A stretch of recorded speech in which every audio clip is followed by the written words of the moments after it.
Hola de nuevo a todos y todas. Vamos a seguir un poco compartiendo sobre estos contenidos importantísimos de la construcción y el mejoramiento de plataformas programáticas en los partidos políticos. Y la última vez que estuvimos en el video de este módulo, les dejamos como tarea el analizar cuáles son las posibles causas que ustedes creen digamos, afectan la imagen de los partidos y por supuesto la confianza ciudadana en las organizaciones políticas. Nosotros queríamos agregar algunas ideas que no sabemos si consideraron, pero también como para que las tengamos ahí como en el radar, sin querer decir que sean tan complicadas ni mucho menos, pero sí nos parece importante mencionarlas. Una de esas razones que pensamos ha contribuido un poco a la crisis de los partidos es que en los últimos años se han dado protestas y movilizaciones ciudadanas muy importantes que, digamos, han hecho que la ciudadanía participe de una manera directa, sobre todo en el momento, digamos, de la movilización. En este sentido tenemos la primavera. Es que algo salió ahí y no puedo ver el coso. Perdón. ¿No era nada? ¿Me estaba corriendo? Sí estaba corriendo. No te preocupes. Igual eso se corta, se edita el video. O sea, ¿puedo seguir hablando? Sí. Listo. Hablamos entonces básicamente de la primavera árabe que se dio en 2011, los casos, y por supuesto hay que decir, estamos mencionando aquí poquísimos casos porque digamos, ejemplos de manifestaciones ciudadanas pues se dan todos los días, pero estamos hablando de las más visibles, de las que más o menos todos tuvimos acceso en medios de comunicación a enterarnos un poco de lo que estaba sucediendo. Entonces hablamos de la primavera árabe en 2011, los cacerolazos en Argentina y Venezuela en 2008 y 2013, el movimiento de los indignados el 15 de marzo en España en 2011 y otras manifestaciones en Europa y Grecia que, como conversábamos, pues han hecho que la ciudadanía se agolpe a las calles, sobre todo alrededor de temas que generan indignación colectiva. Una segunda causa de pronto de esta, digamos, crisis de representación y de confianza en los partidos políticos, creo que a ninguno de nosotros nos sorprende, pues son los sonados casos de corrupción o de mala gestión administrativa, ¿no? Los gobiernos, además tenemos mucho más acceso a la información, entonces cada vez es más rápido y más fácil que nos enteremos de casos de corrupción, pero además en unos niveles, en unas escalas también altísimos, y por supuesto de la mala gestión administrativa de algunos gobiernos. Una tercera posible causa es la ciudadanía, es que eventualmente la ciudadanía ya puede pensar que no necesita de los partidos políticos, un poco por la primera causa que mencionábamos de las movilizaciones ciudadanas. La gente sale a la calle y bueno, el tema aquí incluso de las redes sociales virtuales también ha aportado un poco en esa nueva ciudadanía de gente que manifiesta sus opiniones con un poco más de libertad, digamos desde sus propios escenarios de comunicación como sus redes sociales, o a veces incluso logrando una movilización superior que es salir a la calle a manifestarse por algo. Cuando la ciudadanía activa, digamos, esos mecanismos para manifestarse de manera directa, pues eventualmente puede sentir que los partidos políticos ya no son necesarios, que pueden hacer llegar sus demandas ciudadanas al Estado, digamos, de manera directa y que no necesitan ningún intermediario. Y en este mismo sentido, pues los partidos políticos son vistos como organizaciones obsoletas, antiguas, cerradas, poco democráticas, y por lo mismo la gente eventualmente va a preferir manifestar su voluntad ciudadana por fuera de los partidos. Una última causa posible, y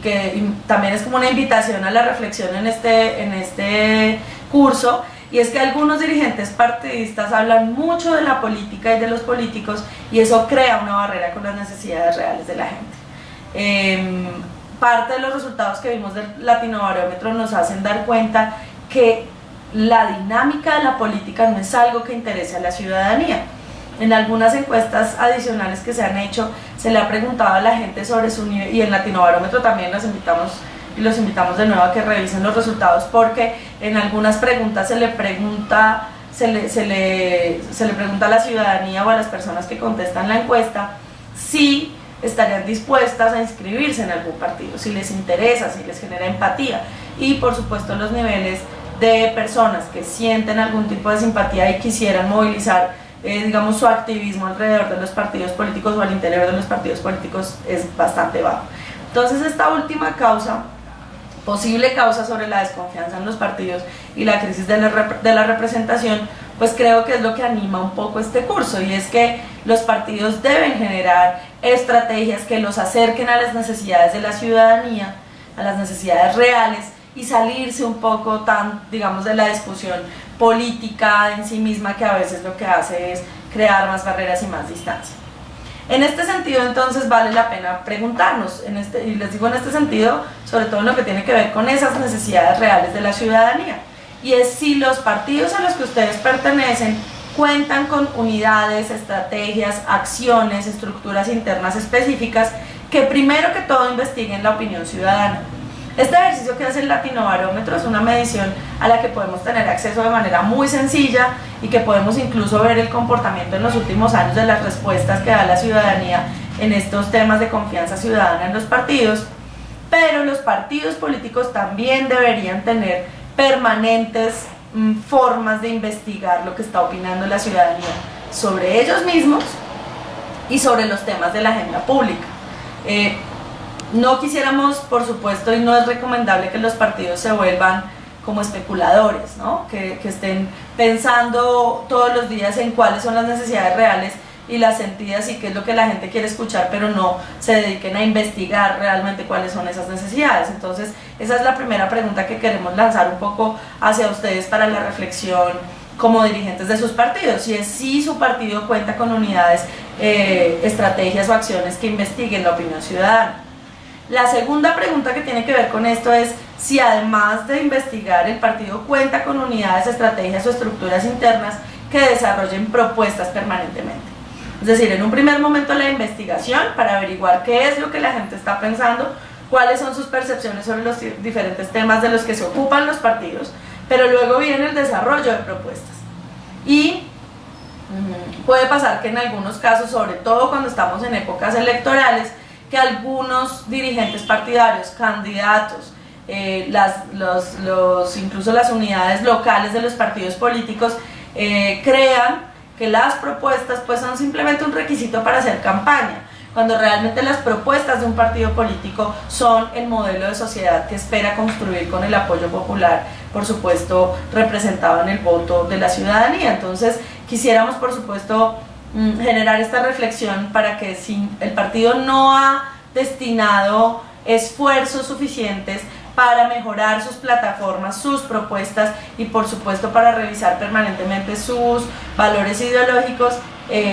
pues claramente es una acción que debería empezar a adelantar. La última pregunta es si estas estructuras son democráticas, al menos en algún nivel democráticas, porque una posibilidad también o una realidad que viven algunos partidos políticos es que como estos temas de las necesidades y la investigación son vistos como temas demasiado técnicos, entonces a veces se vuelven demasiado elitistas. Entonces son personas dentro de los partidos que puede pensarse que son más sabias que los demás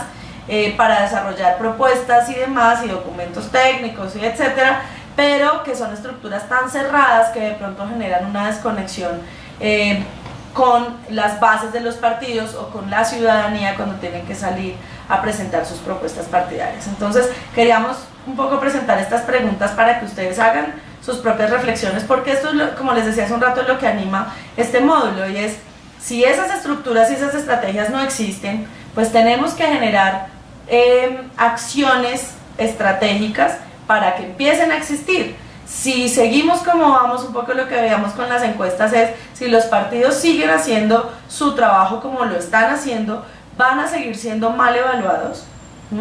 pero además van a perder apoyo popular y por eso cada vez es más difícil desarrollar campañas electorales. En esto además surge una pregunta que nos parecía importante como para la reflexión otra vez. Y es si ustedes creen que los partidos, y esto creo que va a animar también eventualmente si se hace algún chat como de opinión en algún momento en este módulo, y es si los partidos deben adaptar sus contenidos a los deseos de los electores para tener más votos y simplemente ganar las elecciones, es decir, decir lo que la gente quiere oír, o si más bien los votos son el instrumento que tiene un partido político para implementar políticas en las que creen y que desarrollan, en las que ponen en práctica sus valores. Y creo que hay una discusión no solo estratégica, sino ética muy importante. Y es que tenemos que encontrar un equilibrio entre tener apoyo ciudadano, porque finalmente eso es lo que nos permite ganar elecciones e implementar nuestras ideas, pero tampoco sacrificar los valores del partido para poder ganar un proceso electoral. Todos y todas sabemos en nuestros países, casi todos los periodos de gobierno son periodos cortos, son periodos que no permiten transformar completamente una sociedad, y por lo mismo tenemos no solamente que ganar elecciones, sino garantizar un nivel de permanencia en el poder que nos permita realmente llevar a cabo las propuestas que hemos diseñado para nuestros territorios y para nuestras sociedades. Entonces, en este sentido, quisimos plantear esta pregunta un poco, digamos, polarizadora, pero que sí nos debe generar algunas reflexiones estratégicas y políticas al interior de nuestros partidos políticos. Y en este sentido, y aquí es donde queremos empezar un poco con los contenidos ya fuertes del módulo, y aquí es donde nos parece a nosotros es importante lo ideológico.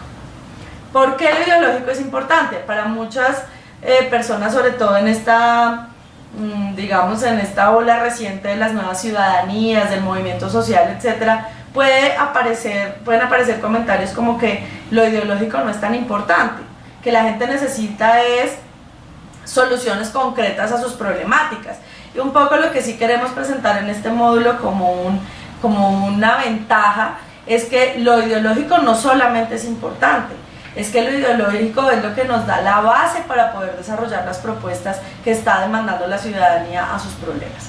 ¿Por qué es importante entonces? Porque finalmente lo ideológico es lo que nos diferencia de los otros partidos políticos. Las necesidades ciudadanas son las mismas, en todos nuestros países se repiten: servicios públicos, empleo, ingresos, seguridad, movilidad. En las grandes ciudades cada vez el tema de la movilidad es más prioritario, educación, en fin, si hacemos una lista nos salen más o menos los mismos temas en la mayoría de nuestros países, porque además tenemos niveles de desarrollo muy parecidos y unos niveles de necesidad, pobreza y miseria muy parecidos. ¿Qué es lo que nos permite diferenciarnos de las otras propuestas? Lo ideológico. Las soluciones frente a esos problemas tienen que construirse desde el partido, pero lo que nos permite diferenciar y encontrar y decirle a la ciudadanía que la nuestra es la mejor son los valores ideológicos de nuestro partido. En segundo lugar, porque lo ideológico nos permite argumentar sobre nuestros valores y nuestros principios, y volvemos al ejemplo, a lo que estábamos diciendo hace un rato, y es que si bien las necesidades ciudadanas son las mismas, pues la única posibilidad que tenemos para decir que nuestra propuesta es mejor, pues son nuestros valores y principios, y eso fundamentalmente es la base ideológica de los partidos políticos. Y en tercer lugar, como decíamos al principio, lo ideológico es la base de las propuestas de cualquier partido político serio, democrático y digamos un partido político que realmente busca representar a sectores amplios de la sociedad, y esa conexión entre nuestras ideas y valores y nuestras propuestas es lo que le permite dar coherencia a la acción política. Por lo mismo, entonces, este módulo también busca insistir en que tengamos toda la voluntad para encontrar la importancia de lo ideológico en nuestras propuestas, que no es solamente un tema de forma o de encontrar algunos valores ahí como para salir del paso, sino que realmente nuestros valores ideológicos son lo que le permite dar coherencia a nuestras acciones específicas cuando estamos en el gobierno e incluso cuando estamos en la oposición, para poder criticar de manera constructiva las decisiones de los gobiernos que estén vigentes. Para esto, entonces, además quisimos presentar las 3 definiciones clásicas de, digamos, de las ideologías de los partidos políticos, porque sí nos parece importante que, como estas discusiones se han perdido un poco, y como la ideología a veces es un tema, o no a veces, la ideología no es un tema que se discuta todo el tiempo en los partidos, porque decíamos son nuestros valores y se supone que los valores no se negocian, entonces por eso quisimos presentar las ideas generales de cada una de las teorías clásicas ideológicas para que hagamos el ejercicio de hacer una revisión con nuestros propios partidos políticos. La primera de esas definiciones, ¿cuál es? El conservadurismo moderno. Esta ideología promueve el sostenimiento de las instituciones tradicionales según el contexto cultural, lucha por preservar instituciones como la religión, la monarquía, el gobierno parlamentario, los derechos de propiedad, las jerarquías sociales, enfatizando en la estabilidad y en la continuidad. Y por supuesto creo que todos aquí compartimos que el concepto de conservador depende mucho del contexto en el que se ubiquen estos partidos. No es lo mismo un partido conservador en Europa, por ejemplo en los países escandinavos, que un partido conservador en América Latina o en otras regiones. La segunda definición clásica es la del liberalismo moderno. Se fundan las ideas de libertad e igualdad. Generalmente defienden ideas y programas de libertad de expresión, libertad de prensa, libertad religiosa, libre mercado. Este es uno de los temas que, digamos, más diferencian al liberalismo de otras corrientes ideológicas. Los derechos civiles, las sociedades democráticas, los gobiernos seculares, es decir, gobiernos separados de las iglesias, igualdad de género y la importancia de la cooperación internacional. La tercera entonces de estas definiciones ideológicas es la socialdemocracia moderna. Básicamente la socialdemocracia apoya la intervención económica y social para promover la justicia social, y ustedes ahí pueden ver una clara diferencia con el liberalismo moderno, donde más bien se deja, digamos, a la libertad del mercado el tema de la igualdad económica. En este caso el Estado tiene que intervenir para garantizar esta igualdad. Luchan contra la desigualdad, la discriminación de grupos sociales y la pobreza, con medidas relacionadas con acceso universal a los servicios públicos, el cuidado de ancianos, de niños, la educación, la salud y la compensación a los trabajadores, es decir, un fuerte énfasis en los derechos pensionales, ¿no? Entonces, si bien creo que aquí también a todos nos queda un poco claro que la socialdemocracia y el liberalismo moderno se encuentran un poco más en algunos valores ideológicos, pero también tienen unas claras diferencias, especialmente en el papel del Estado, digamos en el comportamiento de algunos fenómenos sociales, pero además creo que también compartimos la idea de que en nuestros países es difícil a veces ubicar a los partidos en una u otra de estas opciones ideológicas, porque nuestra historia política, que es mucho más reciente que la europea y que la norteamericana, y sobre todo nuestra historia democrática, sobre todo para países que han pasado por dictaduras, pues obviamente algunos partidos eventualmente estén como en unos límites entre una y otra de las ideologías clásicas. Sin embargo, como decíamos hace un rato, como nos parece tan importante insistir en el valor de lo ideológico en los partidos, y no solamente para tener un conjunto de valores que podamos defender, sino para desarrollar propuestas programáticas, la tarea que les vamos a poner para el final de esta segunda parte es que traten de ubicar a su partido en alguno de estos tres grupos que acabamos de presentar, y que mencionen tres principios que su partido haga explícitos en algún documento declaratoria. Entonces, para eso vamos a necesitar que ustedes investiguen, que revisen documentos oficiales de sus partidos donde se declaren principios y valores ideológicos, y que encontrando esos principios traten de ubicar a su partido en cualquiera de las tres corrientes ideológicas clásicas: el conservadurismo clásico, el liberalismo clásico o la socialdemocracia moderna.